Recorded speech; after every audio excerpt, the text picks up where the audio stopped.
Dear student, आपका एक बार फिर से स्वागत है। हम पढ़ रहे थे हेटेरोसाइक्लिक कंपाउंड्स के बारे में।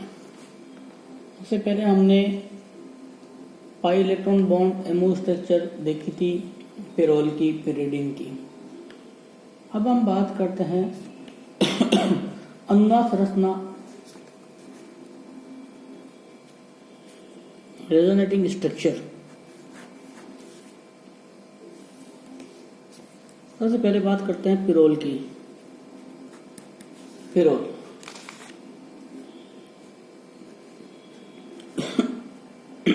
सॉरी,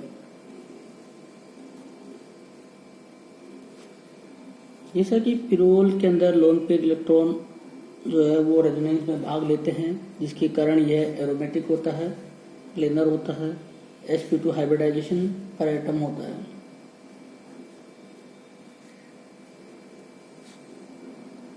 जैसे इलेक्ट्रॉन यहाँ गए, जाते ही नाइट्रोजन के ऊपर इलेक्ट्रॉनों की कमी हो गई, बॉन्ड का फॉर्मेशन आगे हो गया और ये इलेक्ट्रॉन नेगेटिव चार्ज के रूप में यहाँ आ गए।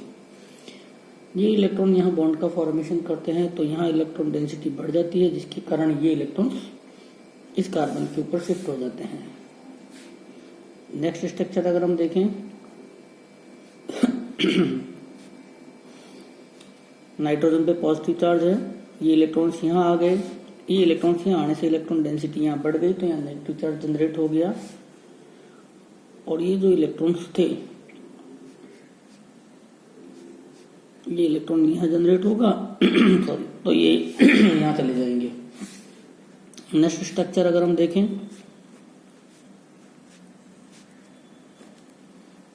नाइट्रोजन पे अभी भी पॉजिटिव चार्ज है, क्योंकि इलेक्ट्रॉन नाइट्रोजन पे शिफ्ट नहीं हुए हैं।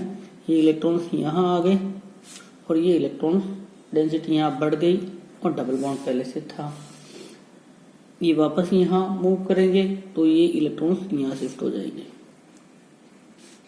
रेजोनेटिंग स्ट्रक्चर को डबल एरो से दर्शाया जाता है। En, H पे पॉजिटिव चार्ज है, यहाँ इलेक्ट्रॉन डेंसिटी बढ़ गई, यहाँ बॉन्ड का फॉर्मेशन हो गया और ये जो बॉन्ड यहाँ था वो नाइट्रोजन के ऊपर शिफ्ट हो गया। जैसे ही नाइट्रोजन के ऊपर शिफ्ट होगा, ये इलेक्ट्रॉन्स वापस यहाँ शिफ्ट हो जाएंगे और आप देखोगे पिरोल के अंदर रेजोनेंस कंप्लीट हो चुका है। इस प्रकार पिरोल एक एरोमेटिक यौगिक है। ये हैकल के नियम का भी पालन करता है।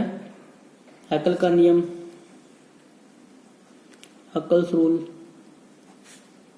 4n+2 पाई इलेक्ट्रॉन्स पाए जाते हैं, वो हैकल के नियम का पालन करते हैं। इस नियम के अनुसार विषम चक्रीय यौगिकों में पाई इलेक्ट्रॉन के विस्थानीकरण से इलेक्ट्रॉन षष्ठक बनता है तथा समतलीय वलय संरचना होने के कारण इनमें एरोमेटिक गुण उत्पन्न होता है। यदि हम पिरोल की बात करें तो 4n+2 बराबर 6 पाई इलेक्ट्रॉन। 6 क्यों लिखा है, जबकि हमें नजर आ रहे हैं 2 पाई बॉन्ड, तो 2 4 होते हैं, लेकिन ये 2 लोन पेयर भी इलेक्ट्रॉनिक विस्थानीकरण में भाग लेते हैं। इस कारण इनका कैलकुलेशन भी इनके साथ किया जाएगा, तो टोटल होगी इलेक्ट्रॉन्स 6।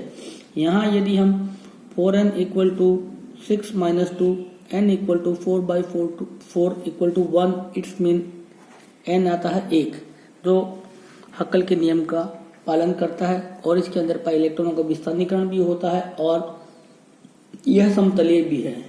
इसी प्रकार फ्यूरेन, थायोल, पिरिडीन, फ्यूरेन और थायोल में सेम स्ट्रक्चर बनती है, लेकिन पिरिडीन 6 मेंबर्ड मेंबर है, इसलिए हम इसका रेजोनेंस देखते हैं।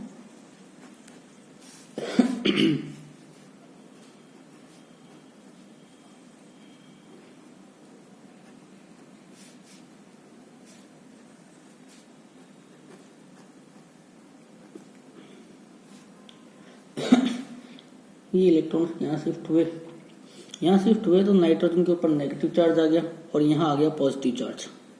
इस पॉजिटिव चार्ज को बैलेंस करने के लिए ये इलेक्ट्रॉन्स रेजोनेंस करते हैं,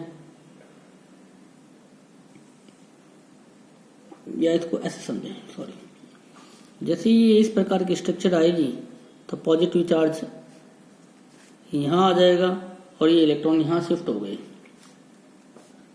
इस पॉजिटिव को बैलेंस करने के लिए ये इलेक्ट्रॉन्स यहाँ जाते हैं, तो नेक्स्ट स्ट्रक्चर जो है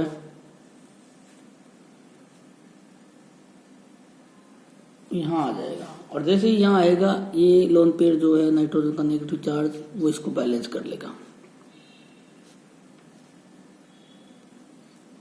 तो आपने देखा पिरिडिन के अंदर जो लोन पेयर है वो रेजोनेंस में भाग नहीं लेते हैं, इसलिए हक्कल नियम अनुसार इसके अंदर कुल पाई इलेक्ट्रॉनों की संख्या 6 ही है, और 4n+2 = 6,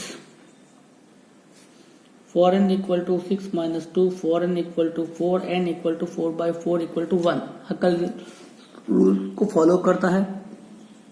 अकल्स रूल्स को फॉलो करता है, एरोमेटिक है, प्लेनर स्ट्रक्चर पाई जाती है, और जो लोन पेयर ऑफ इलेक्ट्रॉन्स है नाइट्रोजन के ऊपर वह रेजोनेंस में भाग नहीं लेते हैं।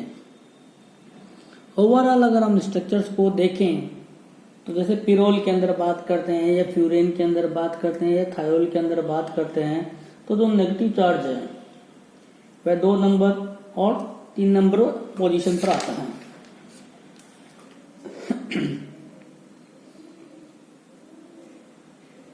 इसके बाद हम बात करेंगे इनके मेथड्स के बारे में, बनाने के तरीके।